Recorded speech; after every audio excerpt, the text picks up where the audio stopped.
Aviation മേഖലയിൽ ഒരു ജോലി വേണമെന്ന് പറഞ്ഞു വരുന്ന കുട്ടികൾ, അതിൽ ഭൂരിഭാഗം കുട്ടികൾ പറയുന്നത് ഒരു ക്യാബിൻ ക്രൂ ആണ്, എയർ ഹോസ്റ്റസ് ആവണം എന്നൊക്കെ ആയിരിക്കുമല്ലോ. ഈ എയർ ഹോസ്റ്റസ് ക്യാബിൻ ക്രൂ എന്ന് പറയുന്ന ഒരു മേഖല വളരെ എക്സൈറ്റിംഗ് ആണ്.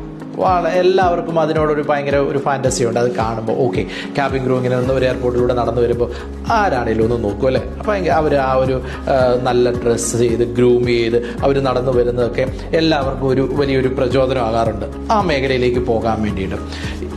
ഈ മേഖലയിലേക്ക് വരുമ്പോൾ നമുക്ക് ഒരുപാട് ഓപ്ഷൻസ് ഉണ്ട് നമ്മുടെ മുമ്പിൽ.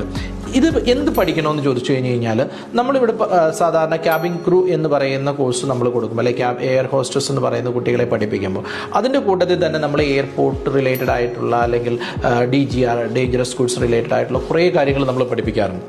കാരണം ക്യാബിൻ ക്രൂ എന്ന് പറയുന്നത് ഒന്ന് അവരുടെ VMI ഇങ്ങനത്തെ കാര്യങ്ങളെല്ലാം മാറ്റണം, അവരുടെ ഹൈറ്റ് വെയിറ്റ് ഇതെല്ലാം മാറ്റണം. പിന്നെ രണ്ടാമത്തെ കാര്യം അവരുടെ റൈറ്റ് ആറ്റിറ്റ്യൂഡ്, അവരുടെ ആ ഒരു പേഴ്സണാലിറ്റി, ഇതെല്ലാം അപ്പിയറൻസ്, ഇതെല്ലാം വളരെ ഇമ്പോർട്ടൻ്റ് ആണ് ഈ മേഖലയിലേക്ക് പോകുന്നു.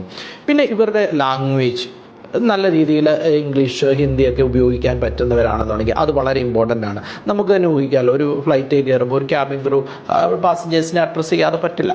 കാരണം അവരുടെ നീഡ് മനസ്സിലാക്കിയിട്ട് സർവീസ് ചെയ്യുന്നവരാണ് ഒരു ക്യാബിൻ ക്രൂ എന്ന് പറയുന്നത് അല്ലെങ്കിൽ എയർ ഹോസ്റ്റസ് എന്ന് പറയുന്നത്.